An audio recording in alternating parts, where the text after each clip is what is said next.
Hi guys, कैसे हो आप सब लोग। ये झारखंड की कहानी है by the way, and it's a haunted highway की कहानी है। वो कहते हैं ना, जब भी हम गाड़ी शुरू करते हैं तो हमेशा ऊपर वाले का नाम लेते हैं, भगवान का नाम लेते हैं, फिर हम लोग अपनी जर्नी को शुरू करते हैं ताकि इर्द गिर्द जो भी बलाएं हैं वो वापस से चली जाएं। लेकिन आपको कैसा लगेगा सुनने में कि यहाँ पे थोड़ा सा माजरा अलग है। एक ऐसा हाईवे है हमारे देश के झारखंड में जहाँ पे भले ही आप ऊपर वाले का नाम ले लो या ना लो, आपको इस आत्मा से भेंट करनी ही पड़ेगी, मिलना ही पड़ेगा, मुलाकात करनी ही पड़ेगी, कुछ भी हो जाए। इन्हीं शी के ऊपर आज ये पूरी कहानी है। इस हाईवे के बारे में एक बात बताई जाती है कि आप कितना भी भीख मांगो, इस आत्मा के सामने वो आपको मिलती ही रहेगी। आपको उसका सामना तो करना ही पड़ेगा, एक न एक बार तो करना ही पड़ेगा। एंड यही चीज महेंद्र नाम के शख्स को नहीं पता था।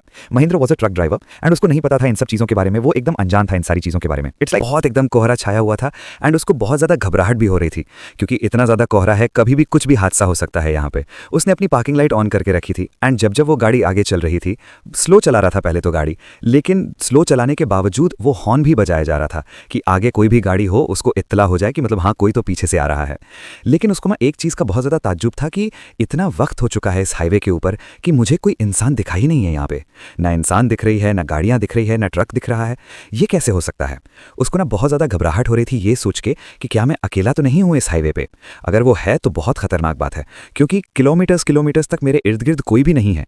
ये कैसे हो सकता है? अभी उसने अपने मैप्स पे देखा तो वो फिलहाल खमर इलाके में था और उसको बंडू की तरफ जाना था, यानी अब रास्ता इतना ज्यादा कुछ बचा नहीं था।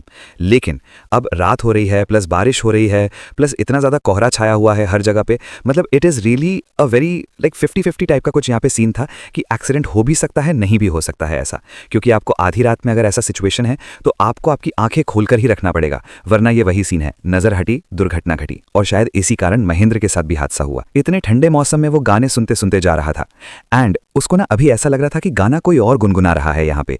उसने फिर गाने की आवाज थोड़ी सी बढ़ा दी और उसने जैसे ही आगे देखा सड़क की तरफ तो सामने एक लड़की थी और इसके ट्रक ने उस लड़की को ठोकर मार दी। अब यहाँ पे क्या हुआ कि महेंद्र के होश उड़ गए कि ये आधी रात में मेरे साथ क्या हुआ। मैं इतने सालों से कम 20-22 सालों से मैं ट्रक ड्राइविंग कर रहा हूं और उसके बाद आज जाके मेरे साथ ये हादसा हुआ। मेरे साथ ये हादसा कभी नहीं हुआ है, लेकिन ये कैसे हो गया?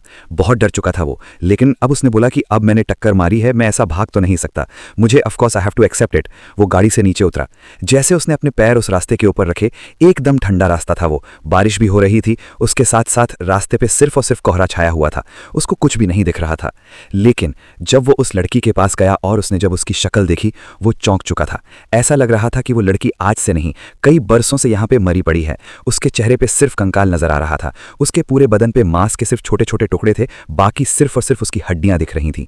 लेकिन ये यहाँ पे आई कैसे? यहाँ पे खड़ी कैसी थी? ये ट्रक ने इसे ठोकर कैसे मारी कि शैतान जैसा दिखने वाला बदन यहाँ पे आधी रात को कर क्या रहा है? महेंद्र ये सब कुछ सोच समझ सकता उससे पहले कि वो बहुत ज्यादा खौफ में आ चुका था। जब वो